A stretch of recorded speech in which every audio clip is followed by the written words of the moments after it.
भाभी क्या बनाया आपने? अरे भाभी बचाओ बचाओ, देवर जी ये क्या कर रहे हैं आप? छोड़ो मुझे, बचाओ, है कोई? अरे भाभी ये क्या बोल रही हो आप? मैंने किया क्या है? मैं तो बस खाना मांगने आया था। ये सब आपने ही तो किया है। देवर जी आपको शर्म नहीं आ रही है? आप अपनी भाभी के साथ इतना गंदा सलूक कर रहे हो और ऊपर से सफाई दे रहे हो। अरे विकास कहाँ हो आप? देखो देवर जी मेरे साथ क्या कर रहे हैं, मेरे साथ जबरदस्ती कर रहे हैं। अरे कहाँ हो? अरे जल्दी आओ। ये तो काजल की आवाज है। देवर जी, काजल क्यों चिल्ला रही है? हाँ आ रहा हूँ। काजल आया बस। काजल काजल क्या हुआ? और अभिषेक ये तूने पल्लू क्यों पकड़ रखा है? भैया भैया मैंने कुछ नहीं किया। वो तो मुझे दिख ही रहा है। जो मैं सोच रहा हूँ वो ठीक है या नहीं। क्या कर रहा है तू अपनी भाभी के साथ? मैंने ऐसा कुछ भी नहीं किया। आप बिल्कुल गलत समझ रहे हो। मैं तो बस भाभी से खाना मांगने के लिए नहीं आया था। विकास ये बिल्कुल झूठ बोल रहे हैं। जैसे ही मैंने इनको बोला कि मैं खाना अभी दिए देती हूँ तो इन्होंने मुझे बोला कि खाना तो मैं बाद में खा लूंगा, पहले मैं तुम्हारा स्वाद चखना चाहता हूँ। और उसके बाद ये मेरे साथ जबरदस्ती करने लगे। क्या ये तुम्हारे साथ बदतमीजी कर रहा था? इसकी इतनी हिम्मत हो गई? रुको तुम, मैं बताता हूँ इसे। अबे तेरी इतनी हिम्मत हो गई आज कि तू अपनी माँ समान भाभी के साथ इतनी गंदी हरकत कर रहा है। तेरे अंदर जरा भी शर्म नहीं रही। तू अपने बड़े भाई की बीवी के साथ ये सब कर रहा है। अरे यही संस्कार दिए हमारे माँ बाप ने या मैंने ऐसे संस्कार दिए जो तू अपनी भाभी के साथ इतनी घटिया हरकत कर रहा है, इतनी नीचता हरकत पर उतर आया है? अरे अगर तुझसे रुका नहीं जा रहा, तो इतना बड़ा मर्द बन गया है तो तू शादी कर ले, उसके साथ करता रहियो ऐसा। पर इतनी तो शर्म कर ले कि ये तेरे बड़े भाई की बीवी है और तू इसके साथ इतनी गंदी हरकत कर रहा है। शर्म नहीं आ रही तुझे ये सब करते हुए? वो तो अच्छा हुआ आज तुम घर पर ही थे और तुमने मुझे बचा लिया। अगर आज आप न होते तो पता नहीं है मेरे साथ। भाभी आप झूठ क्यों बोल रही हो? सच सच बताओ ना। मैंने तो आपके साथ कुछ भी नहीं किया। आप इस तरह मुझ पर झूठ आरोप क्यों लगा रही हो? मैंने क्या बिगाड़ा है आपका? देखो देवर जी ज्यादा भोले बनने का नाटक मत करो। आप पहले भी कई बार कोशिश कर चुके हो मेरे साथ जबरदस्ती करने की, लेकिन आप कामयाब नहीं हो पाए थे ना। और आज आपने सोचा कि मैं किचन में अकेली खड़ी हूँ तो आप आगे मौके का फायदा उठाने के लिए। विकास एक तो इन्होंने मेरे साथ जबरदस्ती करने की कोशिश की और ऊपर से ये बोल रहे हैं कि मैंने कुछ गलत नहीं किया। वरना तुम ही सोचो ना, मैं भला अपनी साड़ी क्यों उतारूंगी? और इन्होंने सिर्फ साड़ी नहीं, इन्होंने मेरे बाल भी खोल दिए। भला कोई औरत ऐसा करेगी कि अपने कपड़े खुद ही उतार कर अपने देवर पर गंदा इल्जाम लगाएगी? आप तो जानते ही हैं कि मैं वैसे भी कितनी सीधी हूँ, कितनी शर्मीली हूँ। मैंने आज तक देवर जी को आंख उठाकर भी नहीं देखा। अरे इतनी गंदी हरकत करना तो बहुत दूर की बात है। हाँ काजल तुम बिल्कुल सही कह रही हो। इसने इतनी नीचता वाली हरकत की है, मुझे शर्म आ रहा है इसे भाई बोलते हुए। वो तो अच्छा हुआ मैंने सब कुछ अपनी आंखों से देख लिया, वरना मुझे तो यकीन ही नहीं होता कि ये मेरा छोटा भाई मेरी बीवी के साथ इतनी गंदी हरकत करेगा। भैया मैं बिल्कुल सच बोल रहा हूँ। आप एक बार मेरी बात तो सुनो। भाभी आप सच बताओ ना भैया को। आप झूठ क्यों बोल रही हो? अरे बस कर, सुनने के लिए कुछ बचा है क्या? जो तूने हरकत की है ना, अगर तेरी जगह कोई और होता तो उसे मैं उसकी टांगों पर चल के नहीं जाने देता। वो तो तू मेरा छोटा भाई है, इसीलिए मैं तुझे छोड़ रहा हूँ। नहीं तो जो गंदी हरकत तूने की है ना, वो माफ़ी के लायक बिल्कुल नहीं है। अरे तूने अपनी माँ समान भाभी के साथ इतनी गंदी हरकत की है और वो बेचारी तेरे लिए खाना बना रही थी ताकि तेरा पेट भर जाए। हर वक्त तेरे लिए वो मेहनत करती रहती है, खाना पीना बनाती रहती है, और तू अपनी भाभी के बारे में ये सब सोचता है, उसके साथ इतनी गंदी हरकत कर रहा है। मेरा मन तो ये कर रहा है अभी पुलिस को बुला के तुझे जेल भिजवा दूँ। लेकिन अगर पुलिस यहाँ पर आई तो बदनामी तो हमारी होगी। लोग तो यही बोलेंगे ना, बड़े भाई ने छोटे भाई को जेल भिजवा दिया। इसीलिए तुझे छोड़ रहा हूँ, लेकिन आज के बाद मैं तेरी शक्ल नहीं देखना चाहता। चुपचाप निकल जा मेरे घर से, और आज के बाद इस घर में आने की ज़रूरत नहीं है, वरना तुझे छोड़ूंगा नहीं। पुलिस को बुलाकर जेल भेजूंगा और जो तूने गंदी हरकत की है उसकी सज़ा मिलेगी तुझे। और अब खड़ा खड़ा मेरा मुंह क्या देख रहा है? निकल जा मेरे घर से। ठीक है भैया, जा रहा हूँ मैं यहाँ से। अच्छा हुआ विकास आज तुमने देवर जी को घर से बाहर निकाल दिया, वरना मुझे तो हमेशा डर लगा रहता कि पता नहीं कब मेरे साथ देवर जी गलत हरकत कर दे। काजल, तुम रो मत, परेशान मत हो। मैंने उसे घर से निकाल दिया है। आज के बाद तुम्हें डरने की कोई ज़रूरत नहीं है। अब ये कभी वापस इस घर में नहीं आएगा।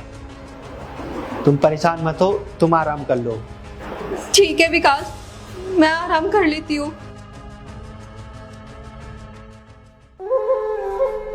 अरे मैं थोड़ा बिजी थी, इसीलिए तुम्हें कॉल नहीं कर पाई।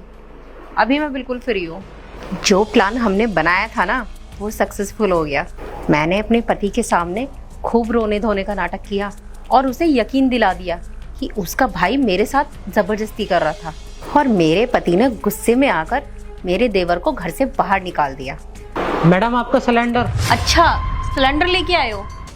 किचन में रख दो।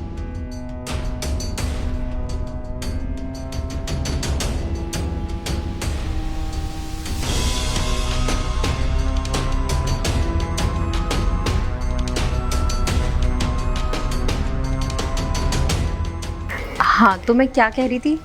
मेरे पति ने गुस्से में आकर मेरे देवर को घर से बाहर निकाल दिया। अब सिर्फ इस घर में मेरा पति बचा है। जिस तरह ड्रामा करके मैंने अपने देवर को घर से बाहर निकलवाया है, वैसे ही हम दोनों कोई बहाना बनाकर मेरे पति को भी घर से बाहर निकाल देंगे, और उसके बाद तुम और मैं इस घर में मजे से रहेंगे। बस हमें थोड़ी सावधानी बरतनी पड़ेगी। अगर मेरे पति को ये बात पता चली कि उसके भाई की कोई भी गलती नहीं थी, उसने मेरे साथ कोई जबरदस्ती नहीं की थी, बल्कि वो सब तो मैंने ड्रामा किया था अपने देवर को फंसाने के लिए। हाँ ठीक है, तुम टेंशन मत लो, मैं शाम को तुमसे मिलने के लिए आती हूँ।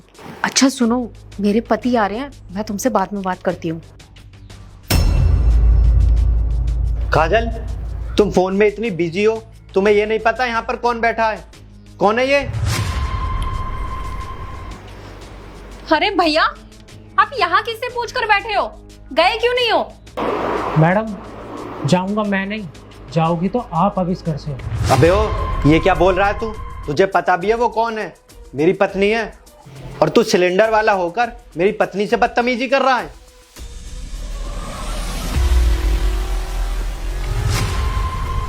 हाँ, अभिषेक तू यहाँ क्या कर रहा है?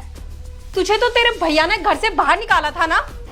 देख रहे हो जी अपने भाई की हरकत। तुमने इसको घर से बाहर निकाल दिया, फिर भी ये जबरदस्ती हमारे घर में आकर बैठ गया। अरे अभिषेक, तू यहाँ क्या कर रहा है? हाँ भैया, मैं माफ़ करना, आपने मुझे इस घर में वापस आने के लिए मना किया था, लेकिन भाभी की सच्चाई मुझे आपके सामने लाने के लिए ये सब नाटक करना पड़ा। मैं उस दिन आपको बहुत समझा रहा था कि मेरी कोई गलती नहीं है, भाभी ने मेरे साथ ज़बरदस्ती की, लेकिन आपने मेरी एक नहीं सुनी। पर उस दिन मेरे पास कोई सबूत नहीं था, इसलिए मैं साबित नहीं कर पाया कि गलती मेरी नहीं भाभी की है। मैं काफ़ी दिनों से देख रहा था भैया, भाभी दिन रात किसी दूसरे लड़के से बात करती रहती हैं, और जब आप आते हो तो अपना फ़ोन बंद करके रख देती हैं ताकि आपके सामने किसी की कॉल ना आए। भैया, मैं आपके और भाभी के रिश्ते में दरार नहीं डालना चाहता था, इसीलिए मैंने आपको कुछ नहीं बताया। एक दिन मैंने भाभी से बात करने की कोशिश की थी कि भाभी जो आप कर रही हो वो बिल्कुल ठीक नहीं है, आप भैया को धोखा दे रही हो। अगर आपने उस लड़के से बात करनी बंद नहीं की तो मैं अपने भैया को सब कुछ बता दूंगा। भैया, आप मेरे बड़े भैया हो, मैं बिल्कुल नहीं चाहता कि भाभी आपके होते हुए किसी दूसरे लड़के से बात करें। इसीलिए मैंने भाभी को समझाने की कोशिश की, लेकिन भाभी समझने की जगह मुझे उल्टा डांटने लगी और मुझे धमकी भी देने लगी कि अगर मैंने आपको कुछ भी बताने की कोशिश की तो ये मुझ पर छेड़छाड़ का झूठा आरोप लगाकर मुझे जेल भेज देंगी। इसीलिए भैया मैं चुप था, क्योंकि मैं डर गया था। आपको तो पता है भैया, मैं सरकारी नौकरी की तैयारी कर रहा हूँ। अगर मेरे ऊपर कोई भी पुलिस केस होता तो मेरी ज़िंदगी भर नौकरी नहीं लग पाती। इसी वजह से भैया मैंने आपको कुछ भी नहीं बताया, लेकिन भाभी को लगा कहीं मैं आपको बता ना दूँ। बस इसी वजह से भाभी ने मेरे ऊपर छेड़छाड़ करने का आरोप लगा दिया और मुझे इस घर से निकलवा दिया। और मुझे पता था कि अगर मैं बिना सबूत के आपको कुछ भी बताऊँगा तो आप मेरी बातों पर विश्वास नहीं करोगे। इसीलिए मैं सिलेंडर वाला बनकर आया, क्योंकि मुझे पता था कि भाभी इस टाइम उस लड़के से बात करती है। तो मैंने सोचा अभी जाकर भाभी की उस लड़के से बात करते हुए वीडियो बना लेता हूँ ताकि आपको सबूत दिखा सकूँ। ये देखो भैया, मैंने अपने पति के सामने खूब रोने धोने का नाटक किया और उसे यकीन दिला दिया कि उसका भाई मेरे साथ जबरदस्ती कर रहा था, और मेरे पति ने गुस्से में आकर मेरे देवर को घर से बाहर निकाल दिया। और सिर्फ यही नहीं भैया, मेरे जाने के बाद भाभी आपको मारने का प्लान भी बना रही थी, ताकि आपको मार के ये अपने बॉयफ्रेंड के साथ इस घर में खुशी खुशी रह सके। वो तो अच्छा हुआ कि मैंने ये सब सुन लिया और इनकी वीडियो बना ली, वरना आज भी आप मेरी बातों पर यकीन नहीं करते और उल्टा मुझ पर ही गुस्सा करते। काजल, तुमने मेरे भाई को इस घर से निकालने के लिए इतना बड़ा नाटक किया, इतना बड़ा मुझसे झूठ बोला कि मेरा भाई तुम्हारे साथ जबरदस्ती कर रहा है, इतना बड़ा आरोप लगाया तुमने मेरे छोटे भाई पर। तुम्हें शर्म नहीं आई ये सब करते हुए? अरे अगर तुम्हें मेरे साथ नहीं रहना था, मेरे भाई से इतनी नफरत थी, तो तुम मुझे आकर बता देती, मैं तुम्हें ऐसे ही डिवोर्स दे देता, ऐसे ही जाने देता। पर तुम्हें इतना बड़ा ढोंग करने की क्या जरूरत थी, इतना बड़ा नाटक करने की क्या जरूरत थी? अरे मेरे माँ बाप ने तुमसे कितनी खुशी खुशी होकर शादी करवाई थी और तुम किसी और से प्यार करती थी, मुझे इतना बड़ा धोखा दे रही हो।